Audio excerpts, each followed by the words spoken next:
More people. And we have Chris Vella in the room.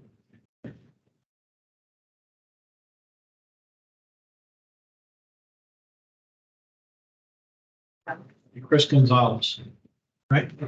In the room. Okay. Just in time for the other drop. Good evening, everyone, and welcome to the December 6, 2023 meeting of the Citizens Advisory Committee of the Transportation Planning Organization. My name is Rick Fernandez. I'm the chair of the committee. And as is our practice, we'll go around the room and ask everyone here to identify themselves, every committee member here to identify themselves and their appointing authority. Again, I'm Rick Fernandez, and I'm the Hispanic at-large representative.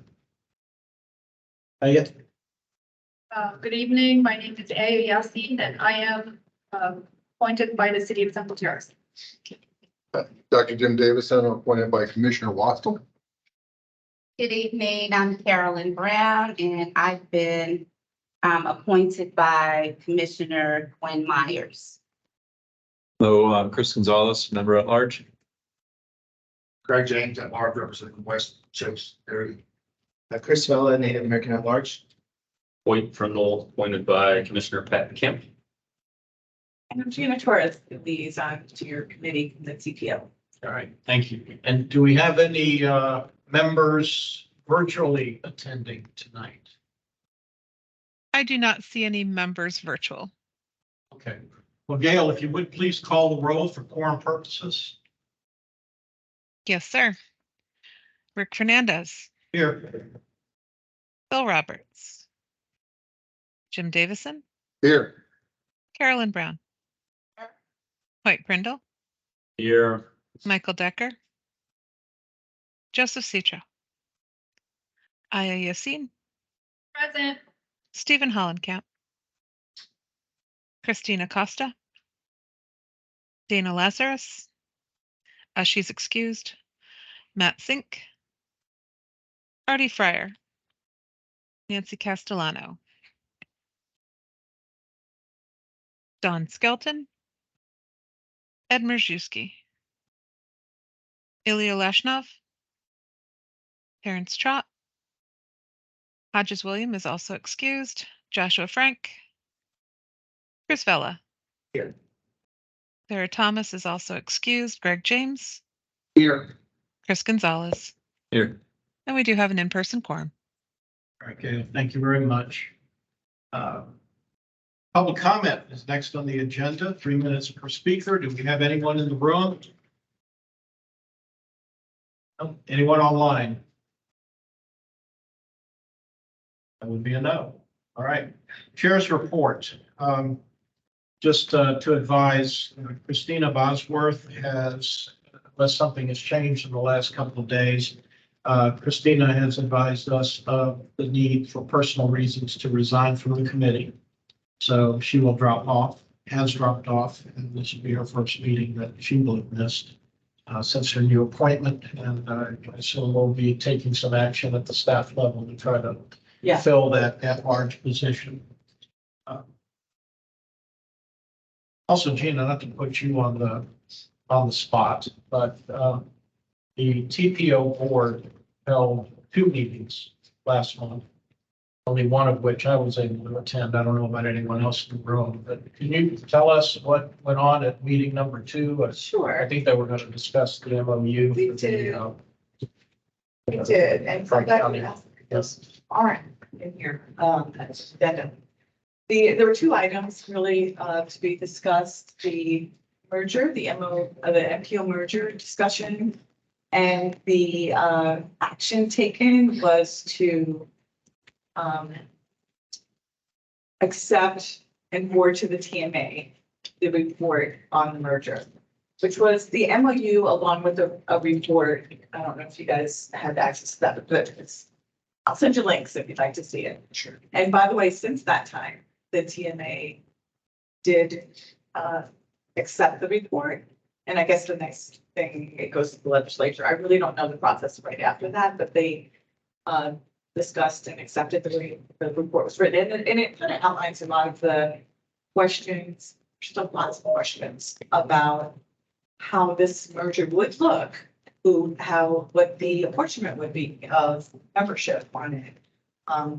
Where things would be housed, you know, how many staff would be needed. So there's just so many questions, and a big ask out of this is for a facilitator, someone to figure all those deep questions out and not have to be one of us staff doing it.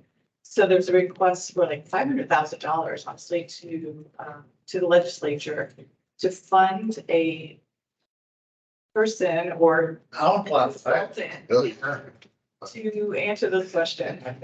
$500,000. We did 3 volunteers. So we'll see what happens with that. The other topic, which was really good news for us in Hillsborough, was the Suncoast Transportation Planning Alliance for taking action like you all did on their major projects. So this didn't include their trails, so it's just coming in spring and some other things. But remember those major projects that were listed, only a few of them even touched Hillsborough.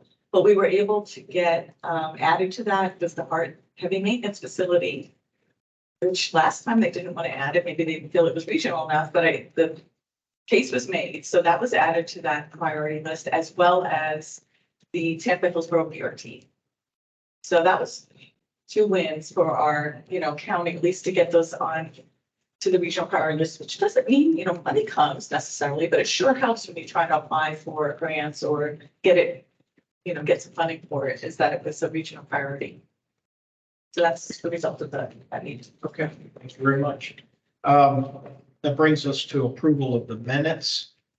Chair, I'm sorry to Yeah. interrupt. I have something to add here. Oh, The DOT, you are approving your minutes for November, and during that meeting, you guys all approved the DOT work program, among other things.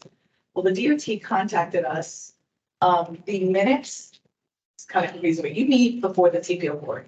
And at the TPO board meeting, after y'all met, Christine, the minutes, which are in your addendum, there was a correction made by DOT, and it doesn't change, I don't think, you all's acceptance of the work program.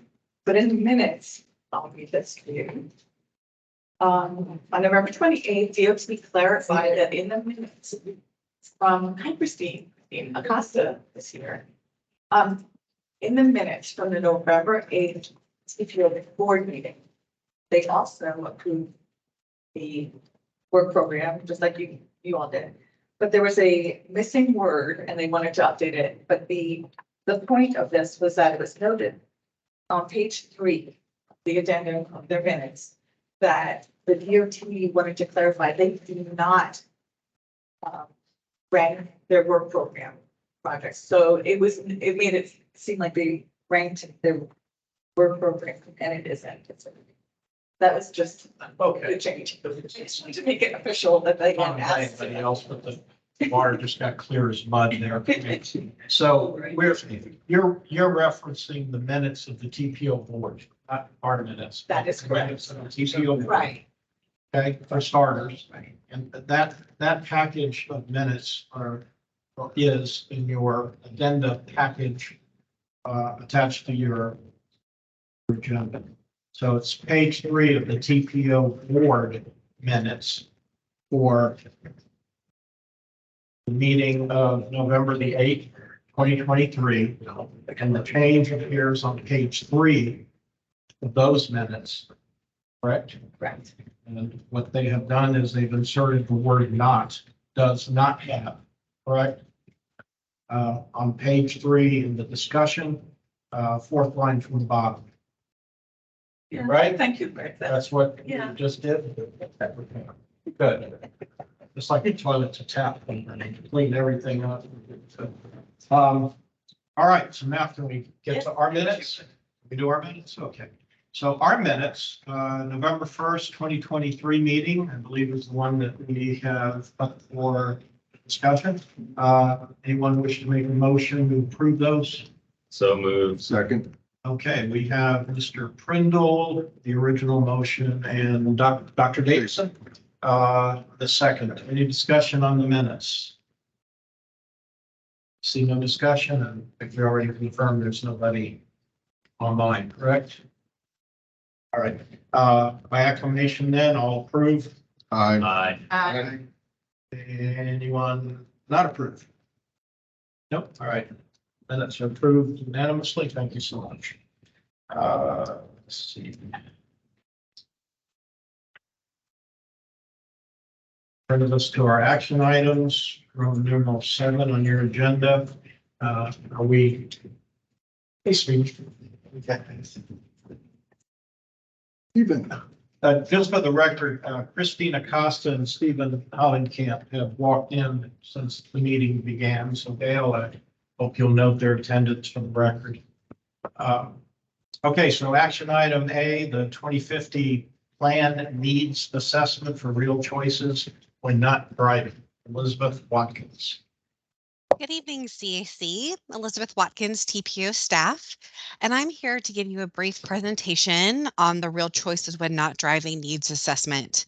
This is one of the critical inputs to the long-range transportation plan, and namely will serve as one of the inputs to some financial scenario planning that will be conducted later in 2024. So what is Real Choices When Not Driving? I think the name kind of implies what it is, but to be explicit, it includes local bus service, transportation disadvantage service, so that's the Sunshine Line, which is administered by Hillsborough County, and then trails and side paths. So there's 3 different modes that are analyzed in this needs assessment. We leveraged the great work of all of our partners at HART, at Hillsborough County, City of Tampa, FDOT, any of the operators and implementers use their existing plans and programs. So this wasn't an exercise to say where the TPO thinks new bus service should go or where new trails should go, acknowledging that the implementing agencies have done tons of outreach and done tons of data analysis. So the real purpose behind this exercise is to show what could be implemented over the lifespan of the long-range transportation plan, and provide some system level analysis of those benefits and costs to implement those improvements. So like I mentioned, the first mode was the local bus service needs assessment. So we work very closely with HART and use their transit development plans, which have a lot of great information on service expansion, costs, everything that goes into HART's operational plans. And we identified 2 different scenarios based on 2 different investment levels. One being the trend or the status quo. What are the revenues that are available today that could support a certain transit level of service?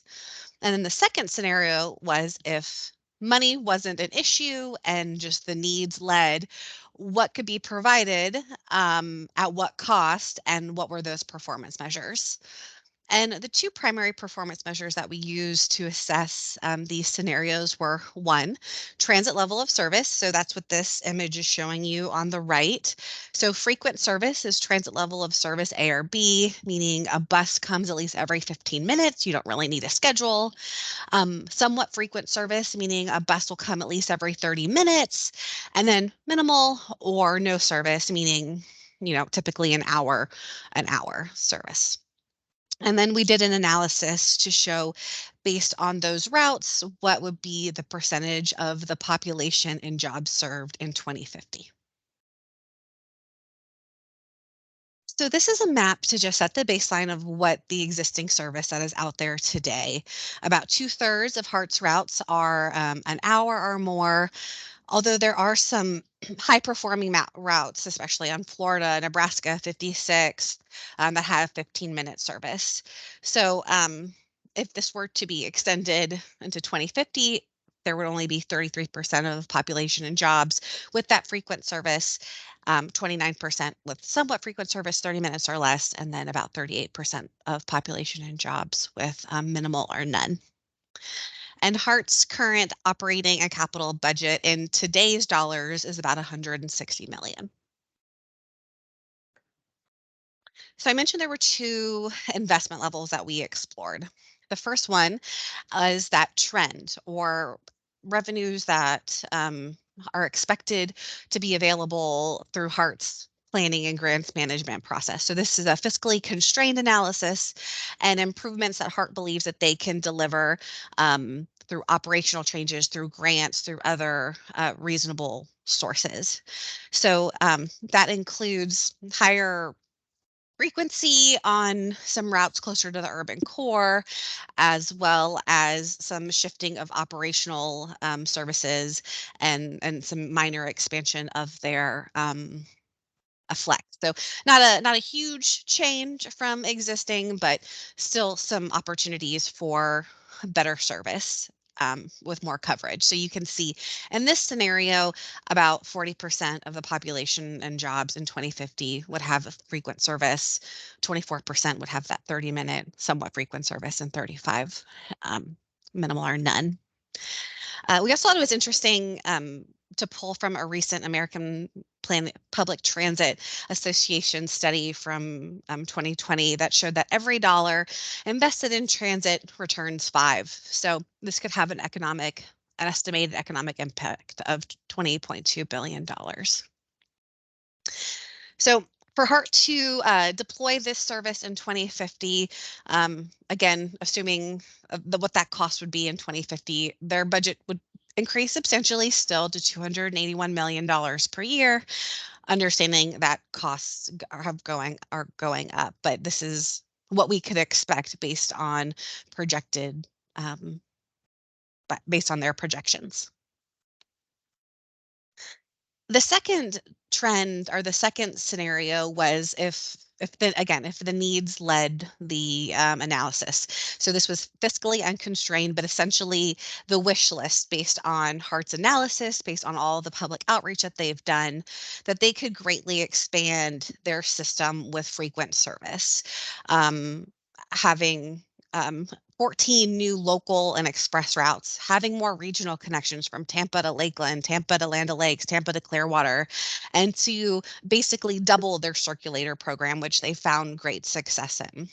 So if this were to be implemented by 2050, you would see the largest segment of population and jobs within access, within 1/4 of a mile of these facilities, and generate almost double that economic impact.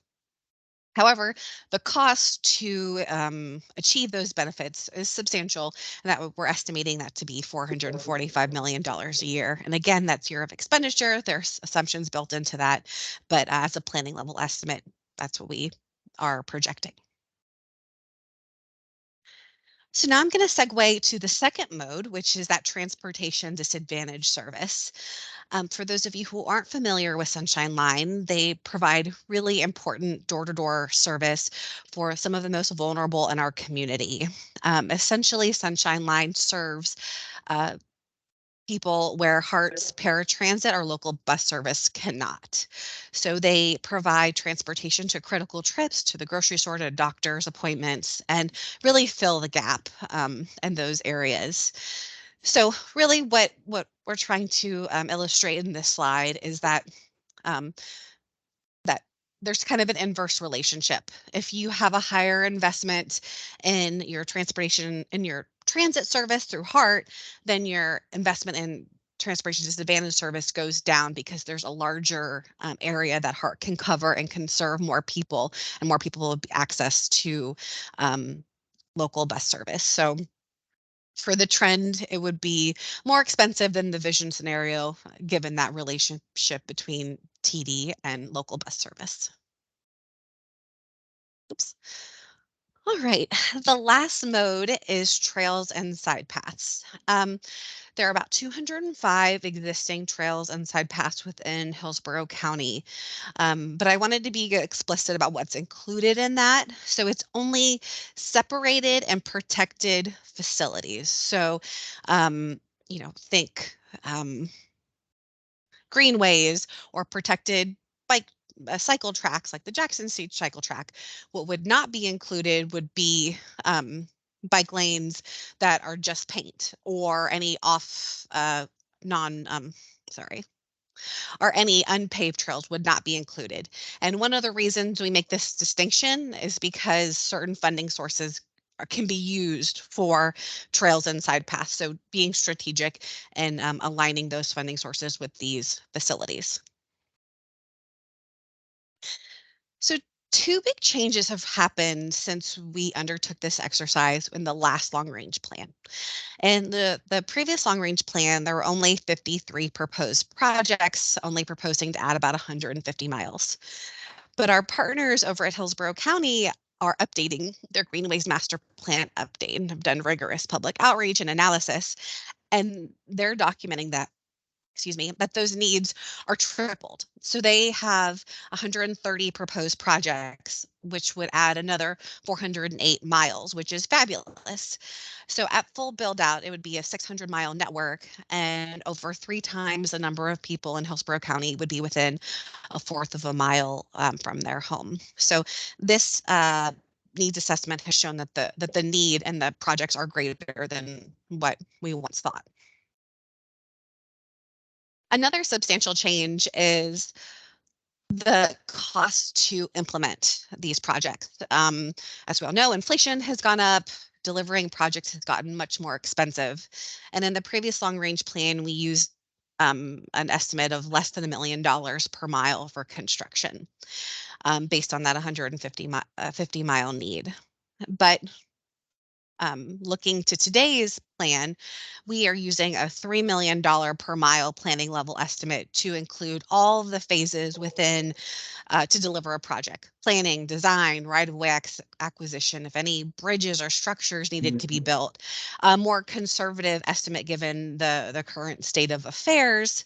So that doesn't mean it would be $3 million per mile for a planning study. That's not what that means. That just means on average, based on the length of the facility, if it's a 2-mile facility, we would expect the whole project cost to be about $6 million.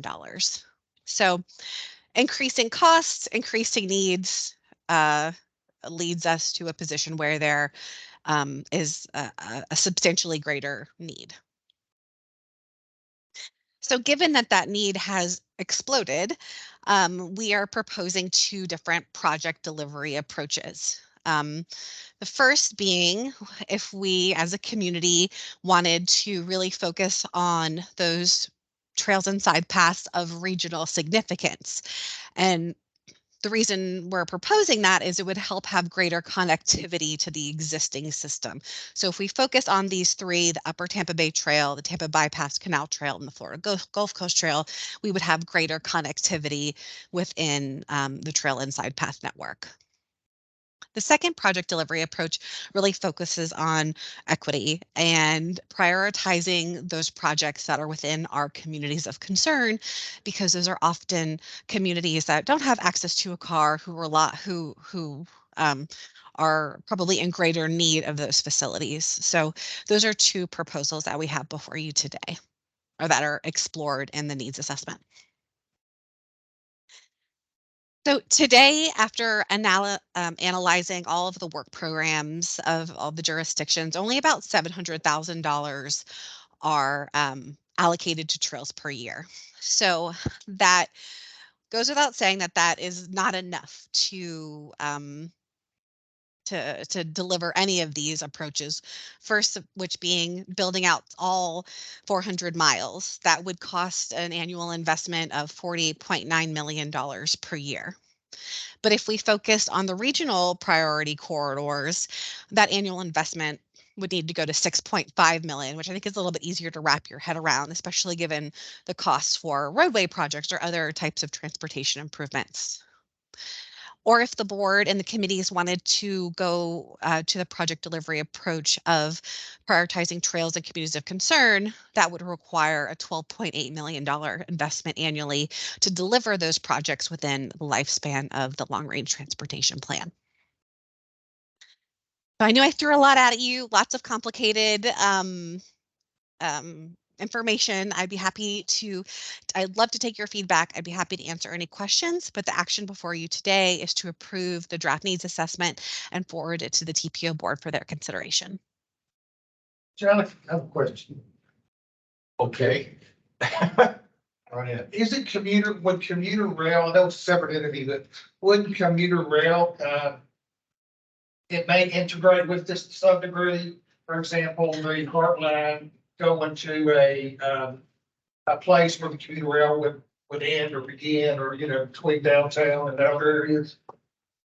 Yeah, that's a great point. So commuter rail will actually be considered in one of the other needs assessments in our major projects. That's where we'll have roadway capacity projects, as well as fixed guideway. So the commuter rail that you talked about, like bus rapid transit, that's where we're going to be running the model, doing the financial estimates.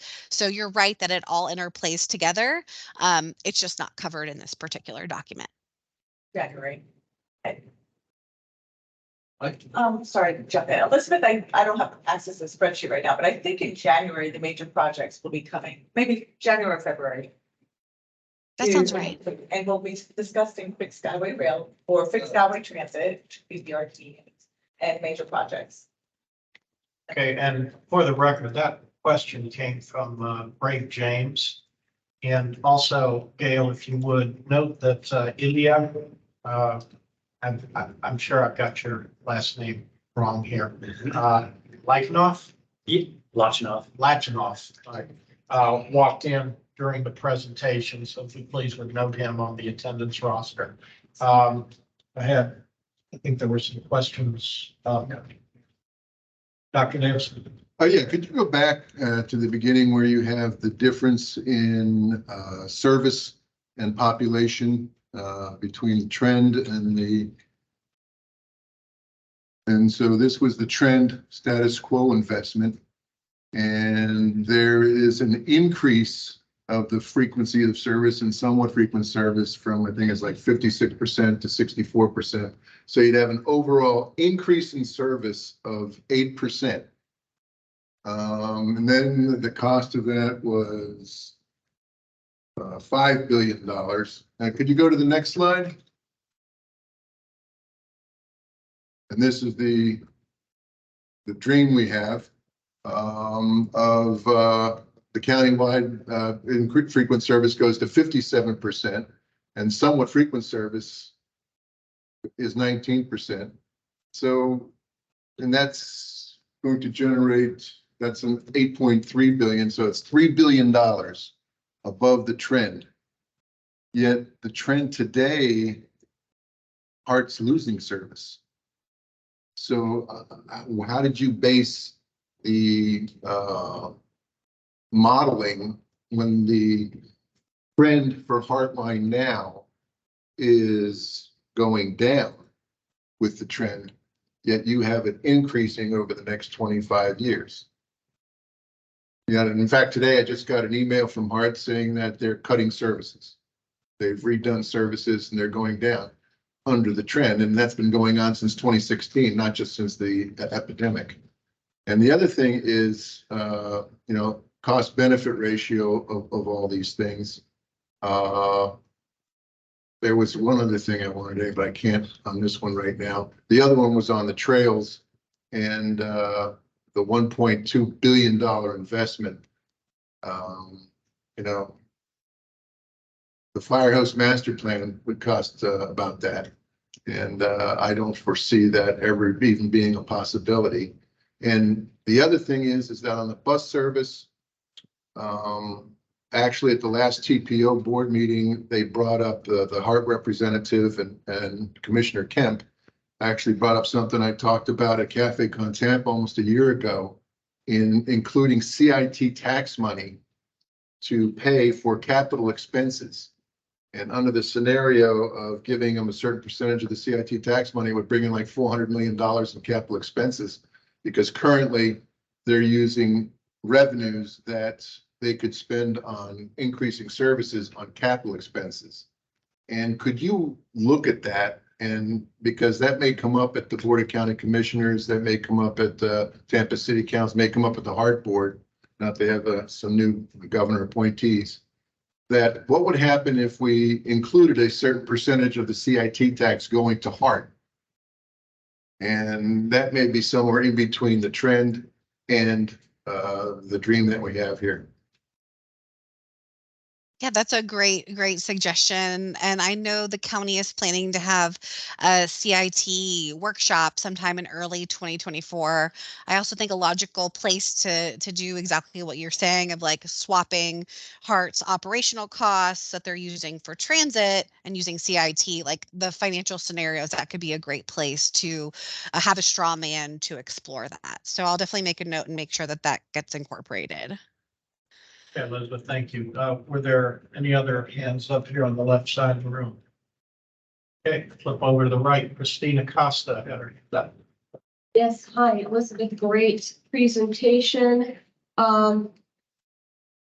Two questions. Can you bring up the slide that showed the real choices while not driving for trails and what we could also call active transportation?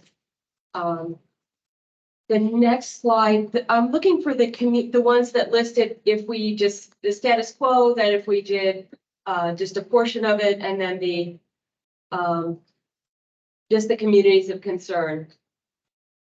Next one there, or yeah, okay, so the regional. My question here is, don't those regional priority corridors also touch and go through communities of concern? Like, do we have a portion of that 6 million that is right there?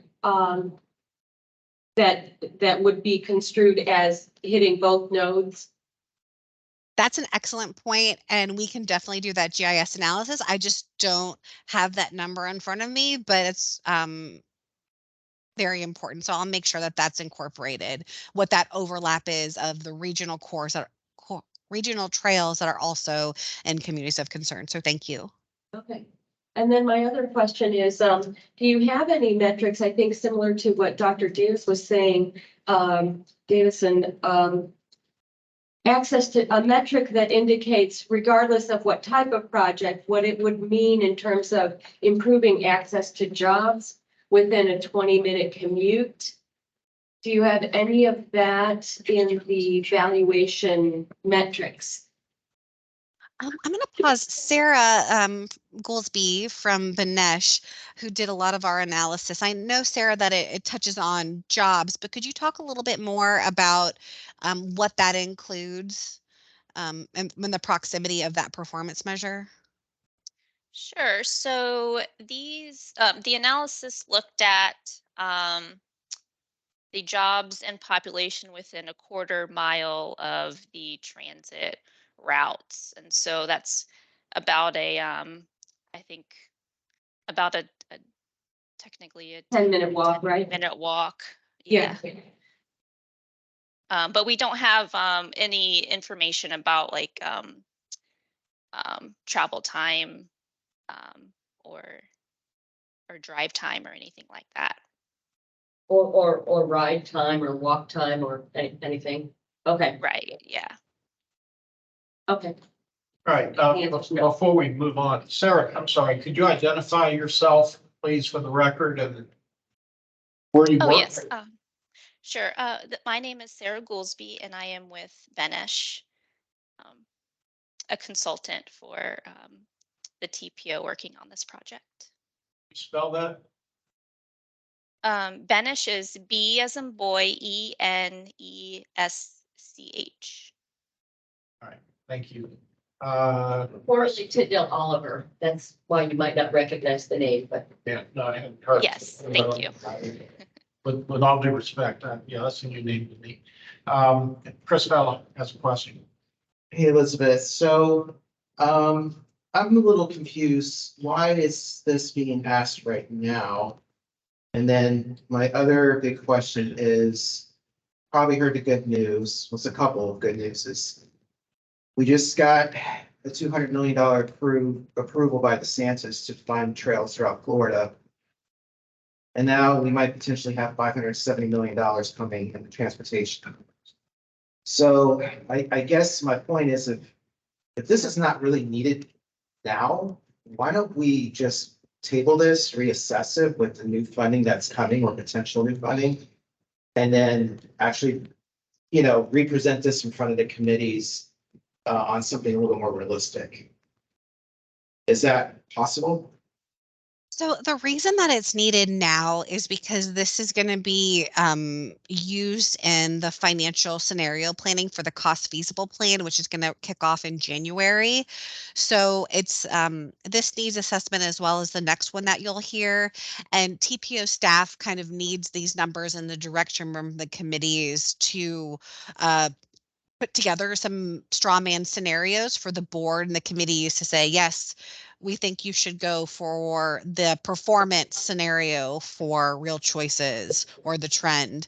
So that's why we need it now. You raised an excellent point about Sun Trail funding, and that is included in our revenue forecast, although the way that funding decision is made is through FDOT, through their central office. So we are accounting for that funding, but I do want to assure you that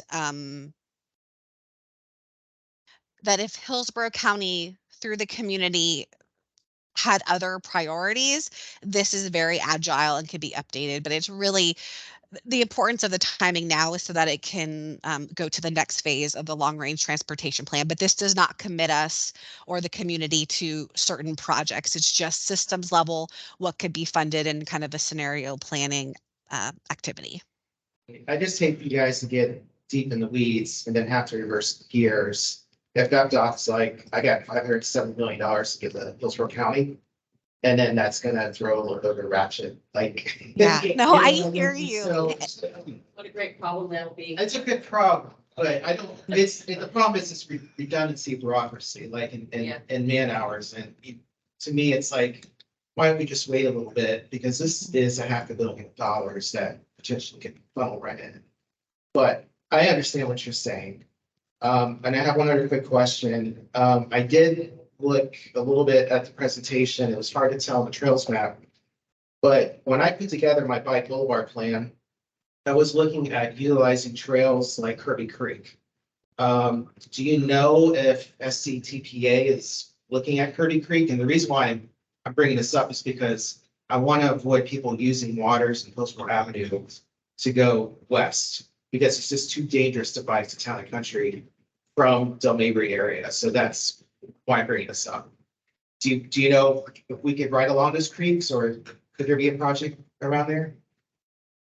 Unfortunately, I don't know off the top of my head, and our trails planner wasn't able to join tonight. So I will get with him first thing in the morning to see if that's included in SCTPA's multi-use trails priorities list. And then as a side note, I want you to know that when you gave that presentation on the regional greenways, it was so excellent that we were brainstorming ways we could fully integrate this. So unfortunately, this analysis doesn't include neighborhood greenways, but I just wanted you to know from a staff perspective that we were very impressed by that and trying to find ways to incorporate it into this work. So I will follow up with you hopefully by the end of the week on the status of where Kirby Creek lies in the MUT process through the SCTPA. Okay, thank you. You good, Chris? Before we go back around for another round, if you haven't noticed, there are refreshments in the back of the room that Gina here was kind enough to provide. That's not typical for us to have any kind of sustenance during these meetings, so thank you so much. So, if you want to take a moment to go back there and grab, I don't even know what's back there, coffee, and I see cups. Grapes. Sodas, okay. That's great.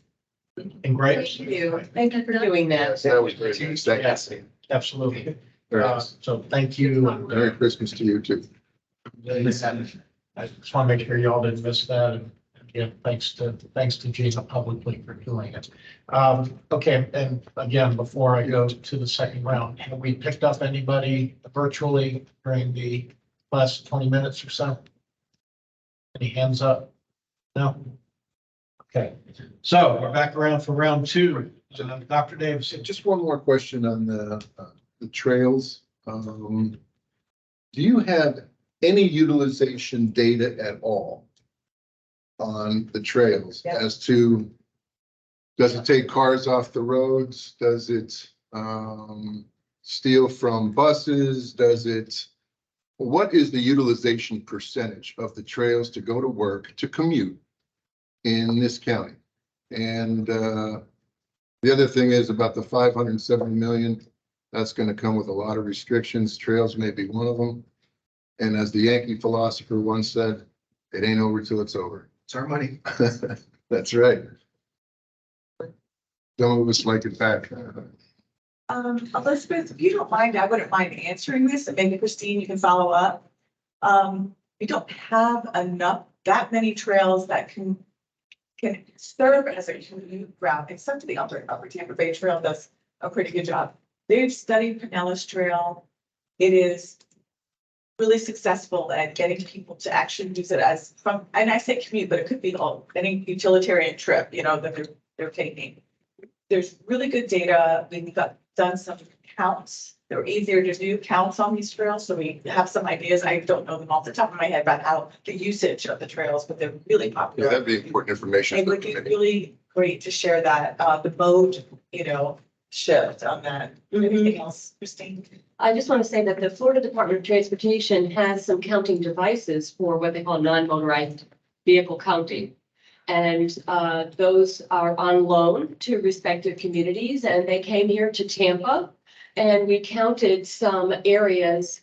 A lot of people forget that Bayshore is a trail as identified by the Department of Environmental Protection, Office of Greenways and Trails, as is the Riverwalk. And so you have really substantive data that shows the economic impact and the utilization of being able to mode shift onto separated trails. So there is data. It's frankly mind-blowing. I don't have it off the top of my head, but I'd like to ask Mr. Chairman if we could answer that question in with greater information at a later Yeah, that would be meeting. interesting. And to what exactly the utilization is. Is it recreational? I may say, presently, not much. It's like trying to count how many people swim across the river to warrant whether or not there's a bridge we should buy. So, we don't have a lot of, where we've counted, the numbers are very high. For instance, there's connectivity on the Courtney Campbell Causeway that is employee population for the Hyatt and the entire Rocky Point, all those commercial structures and buildings. So we do have workforce demonstration and need and evidence, but it's we don't have enough of a network to really deem that data what we would see if we connected everything. I like the swim in the river analogy. I'm gonna Yeah. borrow that. That's good. It's Okay, not mine, but you can have it. are we done in the room? Any other questions or comments in the room? All right, could you put the action request slide back up, please? All right, the recommended action is to approve the draft 2050 plan needs assessment for real choices when not driving and forward to the TPO board for consideration. Do I hear an enabling motion along the slides or something else? I think Motion to approve. a motion to approve that comes from Aya and second from Chris Vella. Any discussion on the motion? See no discussion in the room. Would you please call the roll? Gail? Rick Fernandez, Yes. Jim Davison, Sure. Carolyn Brown, Yes. White Prindle, Yes. Aya Yassin, Stephen Hollenkamp, Yes. Christina Costa, Yes. Ilya Leshnov, Yes. Chris Vella, Yes. Greg James, Yes. Chris Gonzalez. Yes. Did I miss anybody? Motion passes 11-0. Okay, thank you.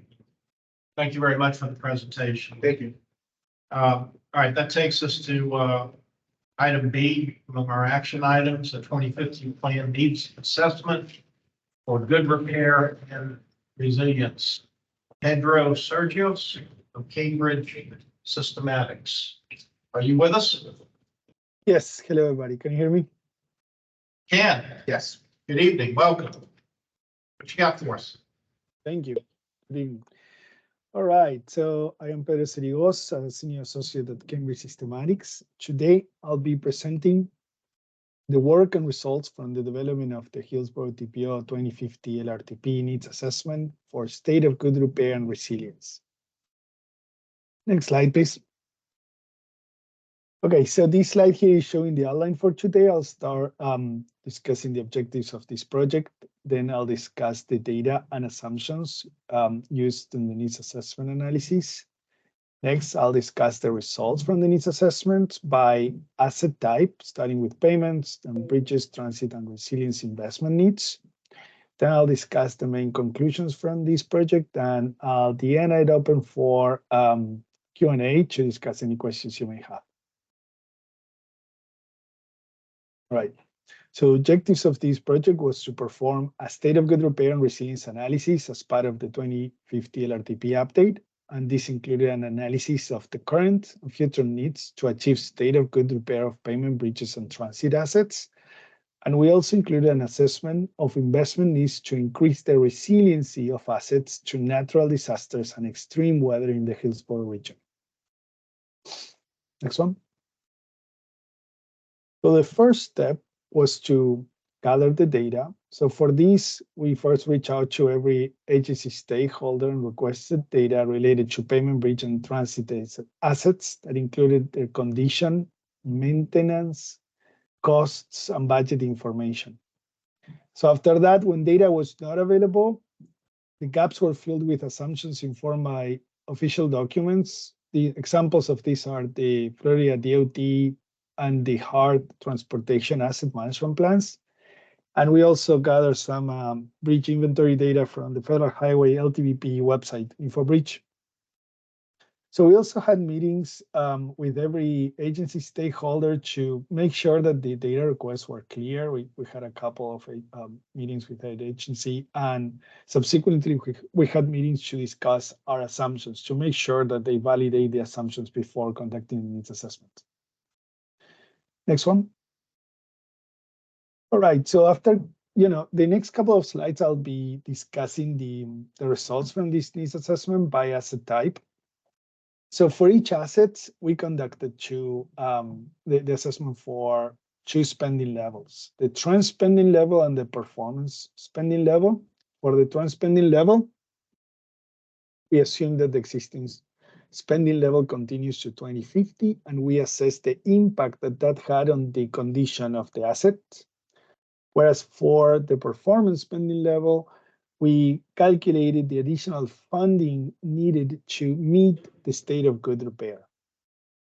So for payment assets, the current spending is 136.2 million annually, and this spending level results in only 28% of the roads being resurfaced every 12 to 20 years, depending on the resurfacing cycle target by each agency. What we found is that this funding shortfall varies significantly across stakeholders. So Hillsborough County, City of Tampa had bigger gaps than, for instance, Florida DOT. In terms of the performance spending, we calculated that an additional 86.9 million are needed per year to to meet the target resurfacing cycle by agency. So this additional funding will result in a typical road being resurfaced once every, an average 18 years in the region. Next one. Right, from the bridge needs assessment analysis, we found that the current spending for bridge preservation is 19 million per year, and the spending level results in about 72% of the bridges achieving the rehabilitation goal of being treated every 40 years. And again, this funding shortfall varies significantly across the stakeholders. An additional 7.4 million are needed annually to have all bridges preserved within the target preservation cycle. Next one. So from the transit needs assessment, it's important to notice that HART has been operating on a scaled back service. So the bus fleet is 32% smaller compared to the one reported in the 2019 needs assessment report. So we focus on analysis on the two main budget items, which are the buses and the buildings. When looking at the trend spending level, we found that for the current fleet of 132 buses, the current spending level of 12 million per year is sufficient to maintain all of these buses to be replaced before they reach the Federal Transit Agency benchmark of 10 years of useful service life. However, we did find that there are two of the HART buildings, administration and the heavy maintenance buildings, that are overdue for replacement and they are in marginal condition. So when calculating when assessing the performance spending level, our conclusions were that the trans fleet spending level must be sustained to meet the FTA recommended benchmarks, and the estimated cost for meeting the agency building backlogs is over 105 million.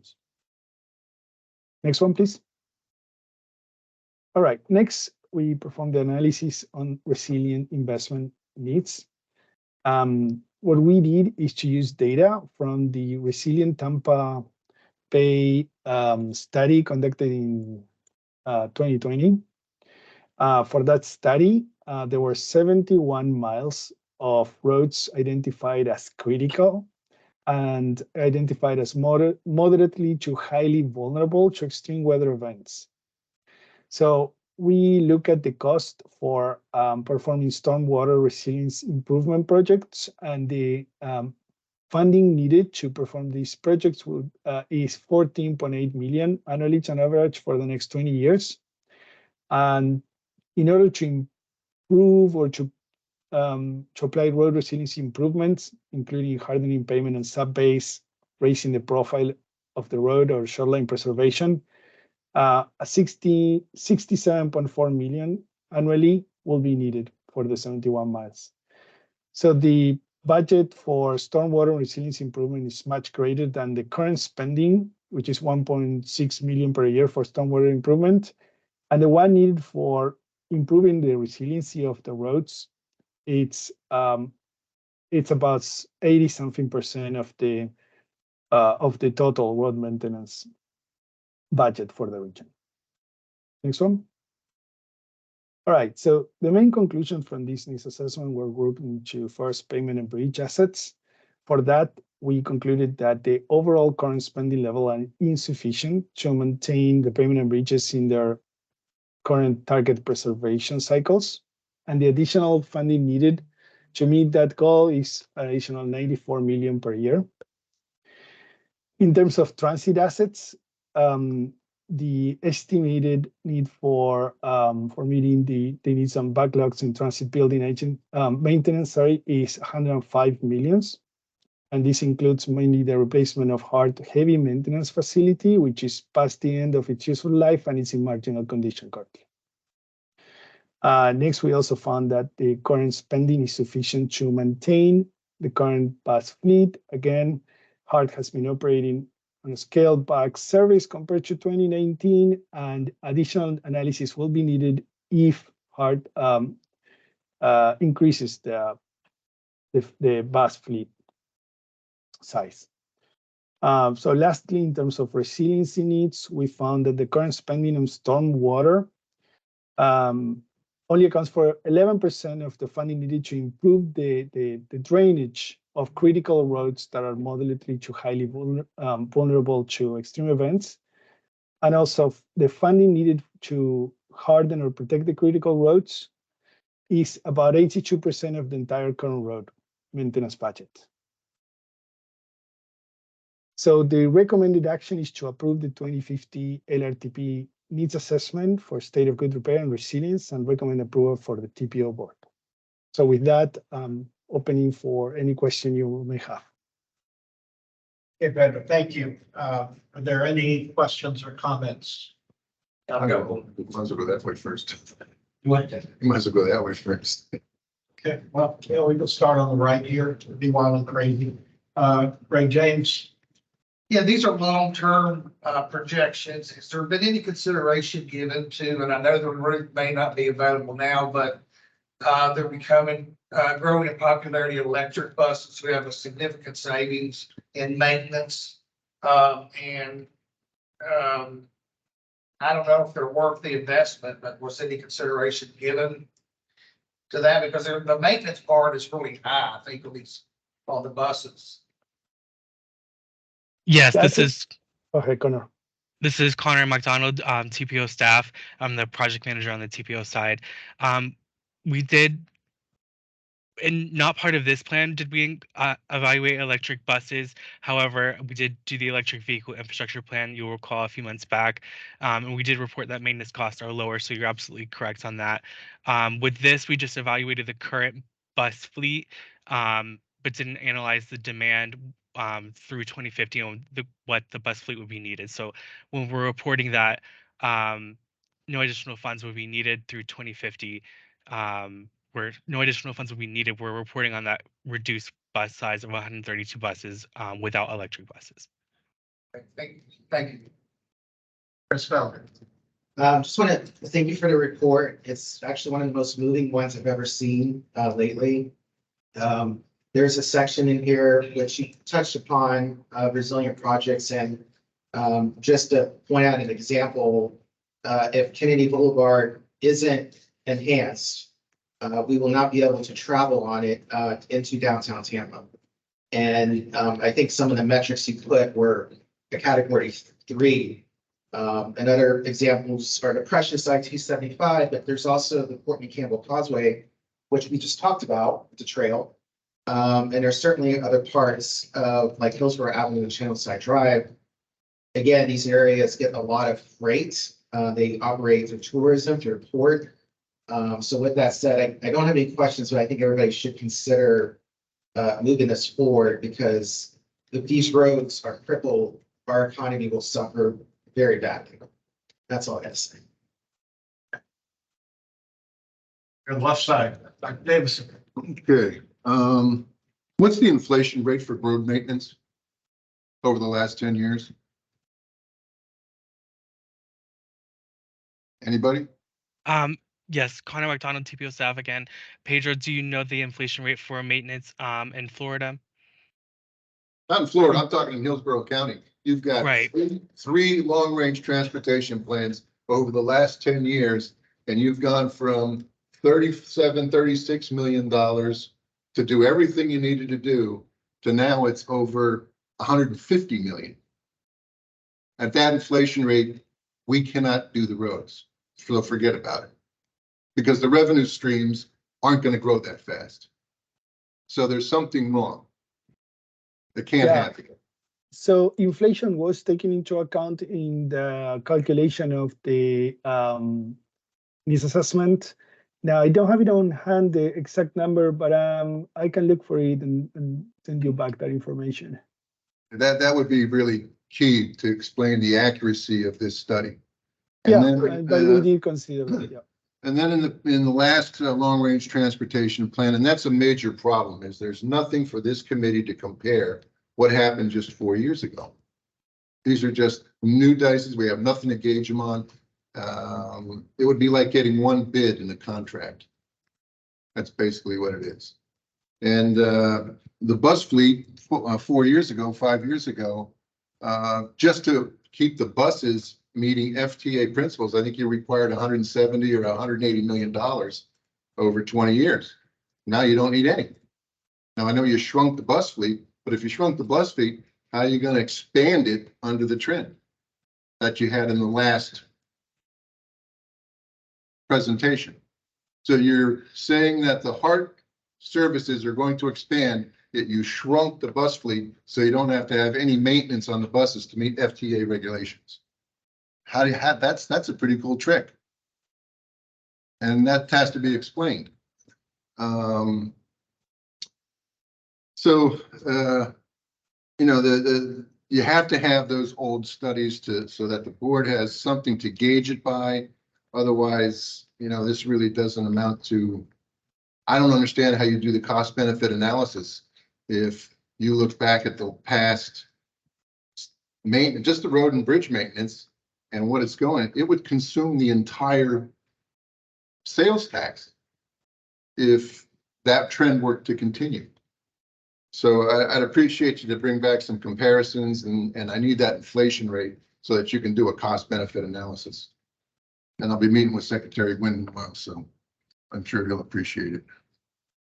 Any other questions or comments in the room? Over here? No. Have we picked anybody up online? Hands up. Okay, can go back to the recommended action slide, please. Recommended action to approve the 2050 long-range transportation plan needs assessment for state good repair and resilience, and recommend approval to the TPO board. Is there a motion? Chris Vella moves to approve. Correct. Yes. To approve the 2050 long-range transportation plan needs an assessment for state of good repair and resilience, and recommend approval to the TPO board. Great wording. Right. Is there a second? Second. Yeah. Seconds. All right. Any other discussion? Sure, I'd just like to point out to the committee that in the 2045 long-range transportation plan, the amount of money they're talking about needing to do the resilience, there was $1 billion in gas tax, which did not exist. I just wanted to put that down. $1 billion in gas tax that did not exist, that's being used somewhere else, that's not available to do the resiliency and vulnerability that they're stating here. Wow. I can prove it. So. Any here's other why- discussion? We have a motion and we have a second. Any other discussion on the motion? See no more hands up. Gail, do the honors, please. Rick Fernandez, Yes. Jim Davison, I can't, no. Carolyn Brown. Hello, Carolyn. Sorry, what was that? Carolyn, she did not hear you. No, I apologize. No, ma'am. Thank you. Hoyt Prindle, Yes. Aya Yassin, Yes. Stephen Hollenkamp, Yes. Christina Costa, Yes. Ilya Lashnov, No. Chris Vella, Yes. Greg James, Yes. Chris Gonzalez. Yes. The motion passes 8-3. Okay, thank you very much. Pedro, thank you for your presentation. Appreciate it. You too, Connor. Thank you. All right, that I guess brings us to what's an action item, but meeting calendar. We have to approve the calendar. For this, so in front of you is the calendar. I would put it up on the laptop, but it's Doesn't seem like we have any other, we don't have members online that need to do this, right?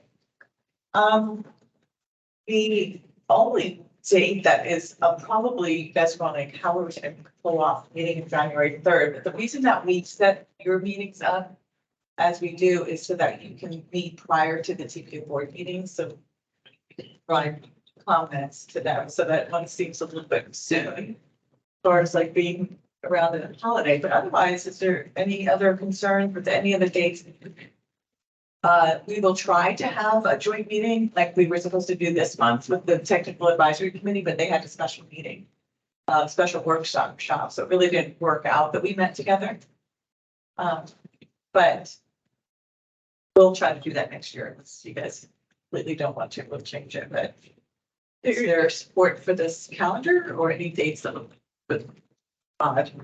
So we're gonna have the public hearing for the LRTP in October. Yes, That's, yeah, it's usually November. but- correct. And we advanced it. Yes, you are right. That's an election year. That's a good idea. So what's happening in November? Both 4 to 6, right? For TPO board in Switzerland. Yeah, that is a really good observation. Yeah, it's just, I noticed you've been trying to keep that week separation, which is common. Could we assume that it would probably be a week or 6 days? It's interesting. So thank you for pointing that out. Yeah. So I guess the way that it fell, we'd be meeting on the same day, but after them, and that doesn't make sense. No, I mean, another suggestion is, could we meet earlier if we, I mean, it's far now that we could, I think the board here or the committee could plan to adjust time if we had to, it's like, Potentially like the last week of September. yeah, just don't want to set precedents for future things where it's like, we only got less than a day to for a board meeting. But in this case, it will be after the board meeting. Yeah, it'll be the, It'll be after. so that's not gonna So work. maybe the 6th is an error? Oh, No, that's. it's First the rest of Wednesday of the Wednesday, yeah. Yeah. I just wanted to. Later. well, the TPO board doesn't generally meet on the first Wednesday of the month, though. yeah, that's what I'm saying. Yeah. 6th might be an error. So maybe, Oh, maybe that was an error. It's the second Wednesday. So I'm looking, sorry, I don't get to not be speaking here. Can we meet on January? Can we meet jointly with the TAC, or this is when they're gonna have a special meeting? They have a number of different items that are already on their agenda for January. So we're just gonna stick with the December kind of joint meeting, not for January. And it would, you want to meet before. Oh, yeah, I see what you're saying. They meet before TPO. No, I don't think we can do the joint one in January. I am. Okay. And for the TPO board meeting in November, I would like to ask Johnny, who's not online, if there's any way that we can move the TPO board meeting to the 13th instead. So that's going to be my request. But as far as our dates go. Isn't that election day? It still would be the The 6th. sixth? it's Wednesdays. No. Yeah. What'd you say, Chris? Oh, no, I mean, if you were to do that, move it to 13th, it would still be fairly consistent, from month to month, on the TPO board schedule, right? So I think that probably the easiest thing to do. I agree. There isn't any issue between the committees being a day apart, right? Like, No. okay. No. I mean, there's only one instance I see here that's like that, but okay. So if you're okay with your meeting dates, then we can approve, just give your thumbs up on this, and then I'll follow up with Johnny and find out if we can change that TPO board meeting. Sure. Wait, do we need a motion to approve this or? I could present a motion. Well, give me a motion. All right, motion to approve the 2024 schedule, monthly meetings for they seek the CAC, 6/1/24, that will occur monthly at 6 p.m. Okay. Is there a second? Second. All right. There's a motion and there's a second to approve this 2024 schedule for the CAC. Is there any further discussion? It's just a question. Yes, Christine. Based on the phrasing of Mr. Bella's motion just now, did that take into account whether or not we do our combo meeting with the TAC in December? Because you said at 6 p.m. and that would not be then Yeah, sure. the exception. Yeah, yeah, I could reword that. Friendly amendment to that. Yeah. Is that December the 4th or December the 3rd? That's a. There's 4. Right. But then the The 4th, yes. the other, I think it's the 3rd for the. So when we meet with the I TAC, see we what you're usually saying. do it on the Monday of the TAC meeting. Yeah. It's, So it's December the 4th. Right. Yes. Can't look that far in. That's a really good meeting for those of you who are new to the CAC. I have found it very valuable to blend with them at least once a year. Enjoy that. Okay, so as a result of that dialogue, do we have an amendment to the motion? yeah, you can do it. You can present the amendment. I'm fine with it. Yeah, how about if, Want me to rephrase it? may I make a suggestion? Yeah. How about you withdraw your motion and state a new one, Yeah. Thank you. simply adopting the language as it appears on the calendar? Is that basically what we're doing? Okay. So I would like to, remove my motion for the 2024 calendar. Okay, and then I'd like to present a new motion. Please. I'd like to present a motion to approve the 2024 schedule of the monthly meetings for the CAC as presented, and submitted by Gina Torres for this meeting. Okay. Now, is there a second to this new motion? I'll second. Christina Costa enthusiastically seconds that motion. Is there any further discussion on this motion? See none. I don't think we've adopted anybody new on the online space, have we? Okay. Are you? I would like to propose an amendment to the January CAC meeting proposed on the 3rd to be the week after, either January 8th or January 9th. Which one's the Wednesday? Instead of the Wednesday, the 10th, which means that it's going to be the day, it's going to be the night after the TPO. So if we want to keep the CAC meeting a day before, or to have to occur before the TPO board meeting, then that's why I'm proposing the 8th or the 9th at 6 p.m. Okay. I second that. We have Oh, sorry. an amendment. Amended. An amendment has been offered and Christina Costa has seconded the motion, correct? Yes, Oh, what is the 8th or the 9th? we're proposing the 8th. The 8th. I think. Okay, there's amendment. I'm really glad you put this on the action item list. So thank you for this. Wait, we have an amendment offered. We have a second. Is there a discussion on the amendment? I have a discussion. Mr. Bellamy? My point of discussion is I just want to make sure we can actually do that if this room is available for next time. Thank you. The planning commission meets on the 8th. And although their meetings typically end at 5, this is an overflow room for the planning commission board meetings. The planning commission, it could happen, but it would potentially be a conflict. Is there any other discussion on the proposed amendment?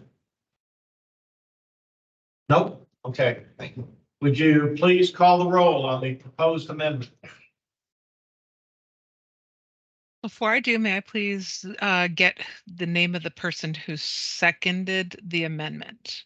Christine Costa seconded motion to amend. Okay, thank you. Okay, so on the amendment, Rick Fernandez, No. Jim Davison, No. Carolyn Brown, No. White Prindle, Yes. Aya Yassin, Yes. Stephen Hollenkamp, Yes. Christina Costa, Yes. Ilya Lashnov, Yes. Chris Vella, No. Greg James, Yes. Chris Gonzalez. No. The motion passes 6-5. I'm sorry, the amendment passes 6-5. All right. Now we come back to the original motion, which was to approve this calendaring as presented by Ms. Torres. So now it's being presented as amended. Any discussion on the motion as amended?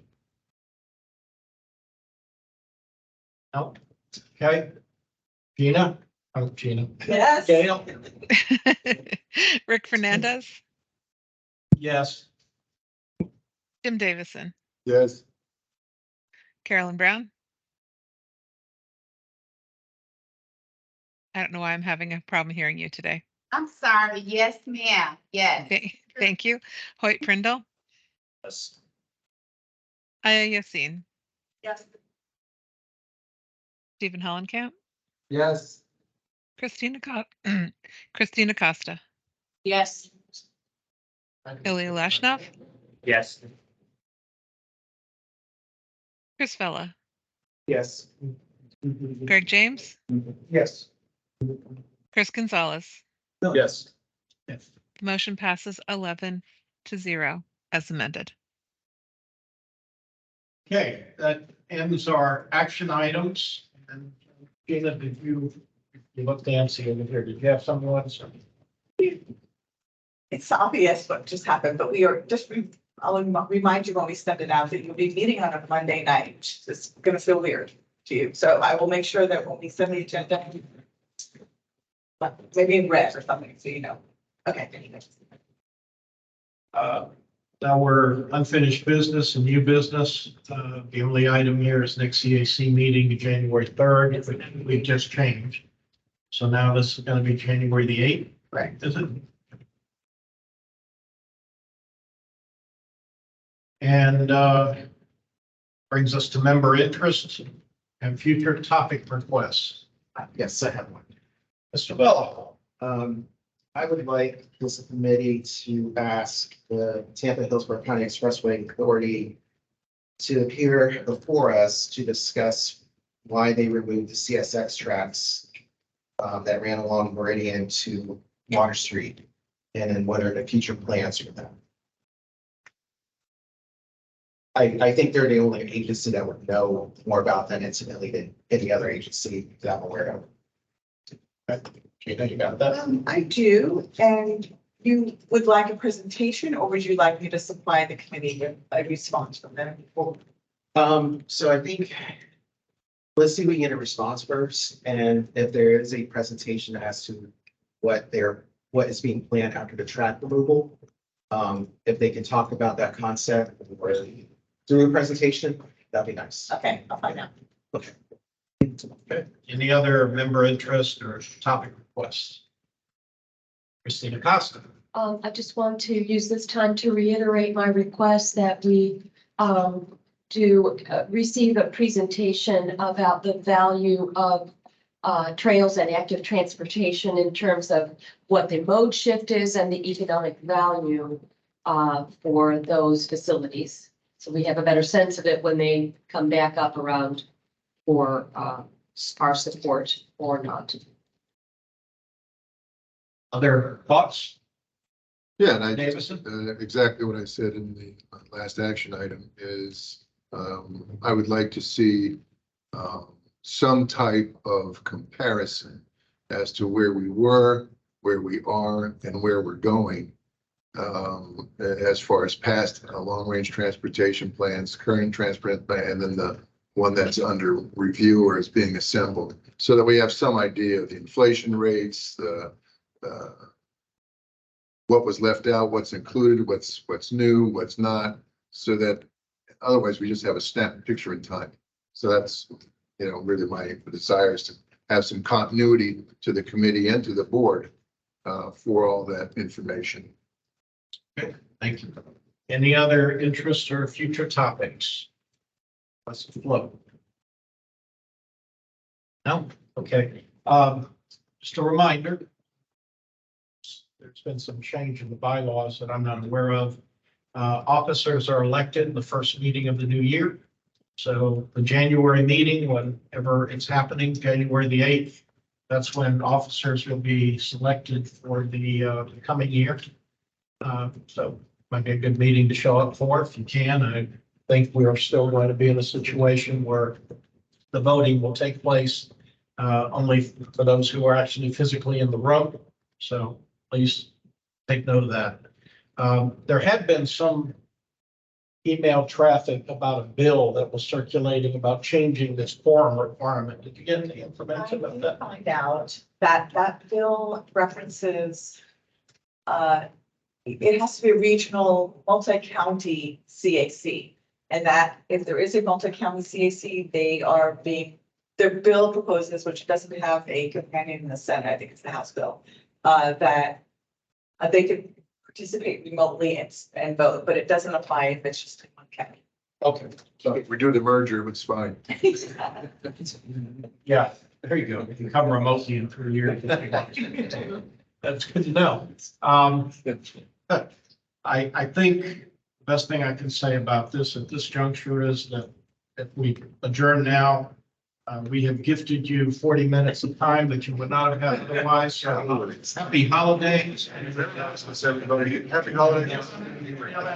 It's been an absolute pleasure serving as your chair for the last year, and we'll see what happens next year. We are adjourned. Yeah. You're making Johnson's barbecue this morning.